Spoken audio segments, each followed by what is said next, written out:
Hi, so in this chapter we will quickly go through amplitude modulation. AM basically is used for broadcasting. So basically क्या होता है कि इसका general equation you can see on the screen on the point number 1 AC into 1 bracket 1 plus A into MT which is message signal bracket close cos 2 pi FCT. ये इसकी general equation होती है and you can C in the second line कि यहाँ पे एक CT term extra आ रहा है विच रिफर्स टू एक्स्ट्रा पावर. ये एक्स्ट्रा पावर लेता है एम्पलीट्यूड मॉड्यूलेशन, राइट. सो इसका हम आगे भी देखेंगे इसका क्या सिग्निफिकेंस है. So if we talk about point number 2, तो इसका मैसेज का जो हमारा स्पेक्ट्रम होता है, फ्रीक्वेंसी स्पेक्ट्रम होता है किसी भी मैसेज का, वो कुछ ऐसा दिखाई देता है. अब जब हम उसको फ्रीक्वेंसी मॉड्यूलेट, जब हम कैरियर फ्रीक्वेंसी से उसकी मॉड्यूलेशन कर देते हैं कैरियर मैसेज से, तो उसकी जो ओरिजिन होता है वो कैरियर फ्रीक्वेंसी के से अलॉन्ग शिफ्ट हो जाता है. यू कैन FC और -FC पे शिफ्ट हो जाता है एंड बाकी उसका जो जैसा स्ट्रक्चर था, जैसा उसका फिगर था, वो वैसे का वैसे ही रहता है.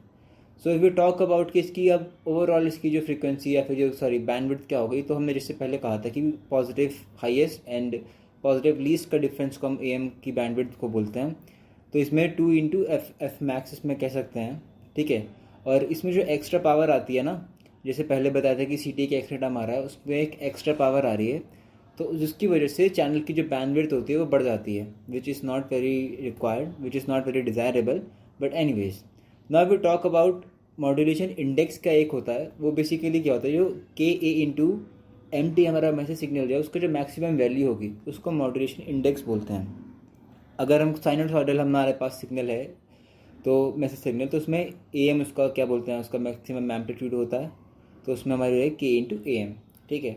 अब इसका जो एक्चुअल जो हम लोग का फ्रीक्वेंसी डोमेन में इसका जो शिफ्टेड वाला वो आता है ना, हमारा डोमेन जो होता है, हमारा फिगर आता है, वो कुछ ऐसा आता है.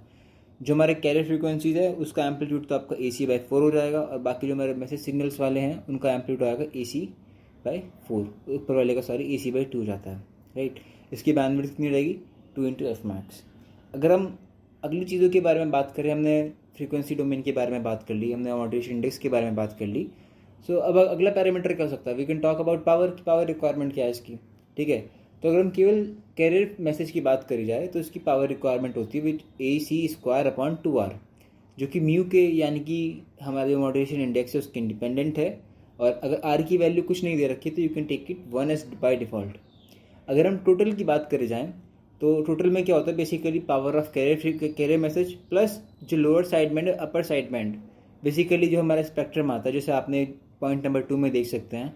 तो जो इसके एक्सट्रीम लेफ्ट और एक्सट्रीम राइट वाले जो होते हैं उनको हम अपर साइड बैंड बोलते हैं, और जो मिडिल वाले पोर्शंस होते हैं उनको हम लोअर साइड बैंड बोलते हैं. तो इन दोनों के, इन सबके समेशंस की जो पावर क्या होती है उसकी टोटल पावर कहते हैं, which is PC into bracket 1 plus μ²/2, ठीक है. अगर हमारा मैसेज सिग्नल अगर साइनसॉइडल है तो, ठीक है. अब पावर की बात कर ली, तो पावर एफिशिएंसी क्या होती है, तो बेसिकली जो साइड बैंड्स में जितनी भी पावर है और टोटल पावर है उसके रेशियो को हम पावर एफिशिएंसी बोलते हैं, विच इज़ μ²/2 प्लस μ², अगर ये साइनसॉइडल फंक्शन है तो. वरना हमारा जनरल फार्मूला जो होता है PSB/PT वही रहेगा, ठीक है. अब हम अगर बात करी जाए कि हमारे पास इसके करंट और वोल्टेज की बात करी जाए, तो जिस formula as you can see on the screen, such as IT = IC into √1 plus μ²/2, ठीक है. ऐसे हमारा वोल्टेज का होता है. नेक्स्ट वी टॉक अबाउट कि हमारे पास जो रिजल्टेंट वेव है उसका हमारे पास मैक्सिमम एम्पलीट्यूड क्या होगा और मिनिमम एम्पलीट्यूड क्या होगा. तो basically AC into 1 plus mu हमारे पास जो होगा वो मैक्सिमम होगा, और अगर माइनस है तो हमारे पास मिनिमम होगा. हम इसको ऐसे भी देख सकते हैं कि μc = Amax प्लस Amin/2, या फिर अगर हमें केवल म्यू की वैल्यू अगर हमें मैक्सिमम और मिनिमम एम्पलीट्यूड से निकालनी हो, so it is as follow Amax minus Amin/Amax plus Amin, which is you can see on the screen. अब हम ए म्यू की बात करते हैं, तो म्यू हमारे पास क्या था, KA into maximum value of MT. अगर इसकी वैल्यू 1 है तो इट मीन्स कि क्रिटिकली मॉड्यूलेटेड है. अगर 1 से कम है तो we can say it is under modulated. अगर 1 से ज़्यादा है तो we can say over modulated basically काफ़ी ज़्यादा कॉम्प्लेक्स हो जाता है इनका डिमॉड्यूलेशन करने में. So we prefer values lesser than this. अब हमने देखा होगा, हमने जितनी अभी तक का एनालिसिस किया है, तो हमने सिंगल टोन AM के लिए किया था, राइट. तो अब हम मल्टी टोन के लिए भी देखते हैं. सो मैसेज सिग्नल में हमारे पास मोर देन 1 फ्रीक्वेंसीज है. The equation is going to be the same which is of single tone, बस हमारे पास एडिशनल टर्म्स लिखे जाएंगे which you can see on the screen. जहाँ पे म्यू वन हो जाएगा k इंटू AM1 और म्यू टू हो जाएगा k इंटू AM2। और इसकी आप जो फ्रीक्वेंसी का जो फ्रीक्वेंसी डोमेन में जिसका जो ग्राफ आएगा वो भी देख सकते हैं। और इसकी बैंडविड्थ अगर देखी जाए AM की तो वो भी होएगी 2 इंटू एफ मैक्स, राइट। इसकी पावर की बात करी जाए तो इसकी power everything is going to be same as power of single tone. बस ये ध्यान रखना, पावर एक म्यू टी हमारा रिजल्टेंट आएगा, ठीक है। म्यू टी जिसका होगा under root mu one plus mu square, जितने भी हमारे पास म्यूज हैं, जितने भी हमारे पास एलिमेंट्स फ्रीक्वेंसी के हैं उसके हिसाब से होता है, राइट। अब हमने इसके बेसिक एस्पेक्ट्स पे तो बात कर ली, इसकी इक्वेशन पे एंड ऑल पे। नाउ लेट्स कि हम AM जनरेट कैसे करते हैं। तो हमारे पास दो मेथड्स होते हैं इसको जनरेट करने के लिए, एक स्क्वायर लो मेथड होता है, एक स्विचिंग मॉड्यूलेटर वाला मेथड होता है। तो हम स्क्वायर लो के बारे में देखा जाए तो इसका डायग्राम तो कुछ ऐसा होता है, you can see on the point number 12 sorry, ठीक है। और इसकी जो रिजल्टेंट इक्वेशन आती है ना, अगर हम कोई भी स्क्वायर लो डिवाइस है हमारे पास तो इसकी जो क्या बोलते हैं आउटपुट आएगा वो कुछ ऐसा होता है, v output is equals to A1 into v input plus A2 into v input square plus A3 into v input cube, ऐसे करके it goes on further exponentially, right. तो हम अपने जो हमारा मैसेज सिग्नल है उसको SL डिवाइस के थ्रू इसको भेजते हैं। देन बेसिकली हमारे पास वेरियस डिफरेंट फ्रीक्वेंसीज के हमारे पास एलिमेंट्स आते हैं। Now we apply a band pass filter, जो हमारे पास डिजायर्ड फ्रीक्वेंसीज हमें चाहिए, उसके बाद हम दैट विल उसके थ्रू पास करते, जो बेसिकली हमें जो चाहिए वो उसमें रिटेन हो जाती है, बाकी सब उसमें एलिमिनेट हो जाती है।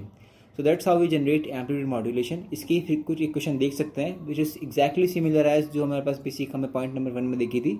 बस डिफरेंस ये कि AC dash is equals to A1 into A1 small A1 into A1 of the message signal, K की वैल्यू हो जाती है हमारी 2 इंटू A2 अपॉन A1, ठीक है। ये होता है हमारा स्विचिंग स्क्वायर लो होता है। अगर हम स्विचिंग मॉड्यूलेटर की बात कर जाएं which it is also similar kind of thing, बस एक पॉइंट ये आप याद रख सकते हो, K is equals to 4 upon pi AC ये होता है, ठीक है। अब हमने एम्पलीफाई कर लिया, इसको मॉड्यूलेट कर लिया। नाउ व्हाट अबाउट डिमॉड्यूलेशन, इसको डिमॉड्यूलेट कैसे करना है अदर एंड पे, ठीक है। तो बेसिकली इसके दो मेथड्स होते हैं, एनवेलप डिटेक्टर मेथड जिसको डायोड और पीक डिटेक्टर भी कहते हैं, और सिंक्रोनस वाला जिसमें हमारे फ्रीक्वेंसीज और फेज फ्रीक्वेंसी तो रहती है, फेज भी आपका सिंक्रोनस हो सकता है। रिमेंबर ED जो होता है आपका फॉर म्यू इक्वल्स टू 1 और लेस देन 1 के लिए एप्लीकेबल है, और सिंक्रोनस जो होता है वो आपकी किसी भी वैल्यू के लिए एप्लीकेबल होता है। सो अगर हम बात करें ED के बारे में तो इसका बेसिक डायग्राम आप देख सकते हैं, डायोड लगा हुआ है, then there is a capacitor and there is a resistance, ठीक है। तो अगर हमें रेसिस्टेंस और कैपेसिटर की अगर वैल्यू पता करनी हो, if we have mu given to us, तो इसकी इक्वेशन कुछ ऐसे होती है 1/2 pi FM into 1 minus mu square का रूट अपॉन म्यू, ठीक है। इसकी मिनिमम इसकी मैक्सिमम वैल्यू होती है। और हमें अगर पता करनी किसी की रेंज क्या होती है, ठीक है, तो 1/FC से लेके 1/FM तक इसकी रेंज होती है अगर हमें क्लिपिंग वगैरह नहीं करानी है तो, ठीक है। तो ये था ED। अब हमें SD के बारे में बात करनी है, सिंक्रोनस डिटेक्टर के बारे में। तो बेसिक होता है कि आपका एक मल्टीप्लायर होता है, उसका एक हमारा मैसेज सिग्नल होता है, एक कैरियर सिग्नल होता है, उसको मल्टीप्लाई कर देते हैं, इसकी फ्रीक्वेंसीज हमारे सिंक रखते हैं। और फिर हम सिंक रख सकते हैं नहीं रख सकते हैं वो हमारे ऊपर डिपेंड है। तो इसकी जो ओवरऑल इक्वेशन जो हमारे पास आती है वो कुछ लो पास फिल्टर से हम गुजारते हैं। उसके बाद कुछ हमारी इक्वेशन ऐसी आती है AC square upon 2 KA into MT cos pi cos theta, ठीक है। अगर थीटा हमारे पास 90 है तो इसको एक इक्वेशन बन जाती है basically cos theta is equal to 0। तो AC स्क्वायर बाई या फिर हमारे पास लो पास फिल्टर का आउटपुट क्या हुआ हमारे पास 0 हो जाएगा। तो ऐसी इक्वेशन को या फिर ऐसी सिचुएशन को हम बोलते हैं क्वाड्रेचर नल इफेक्ट, राइट। तो ये इसका आउटपुट होता है, remember this. Now we come to the next point. अगर हम एक ऑब्जर्वेशन है कि अगर हम म्यू की वैल्यू बढ़ाते हैं तो जो हमारा क्वालिटी ऑफ सिग्नल होती है वो बढ़ जाती है। इसी दौरान अगर म्यू बढ़ाते हैं तो इसकी पावर भी बढ़ जाती है, which we can see through the power equation, right. तो इसके दोनों ही फैक्टर्स हैं याद रखने वाले। अब इसके सिंपल मतलब इसके एडवांटेजेस क्या हैं AM के, तो बेसिकली है कि ये बहुत सिंपल होता है, बहुत बेसिक, वेरी बेसिक, ठीक है। बट इसके डिसएडवांटेजेस क्या हैं, बेसिकली हमने पहले बताया था कि एक CD का टर्म एक्स्ट्रा है, सो एक्स्ट्रा पावर लेता है, जिसकी वजह से इसकी हायर बैंडविड्थ भी होती है, ये नॉइसी भी होता है, और इसमें क्वाड्रेचर नल इफेक्ट भी होता है जैसे आपको बताया पहले, ठीक है।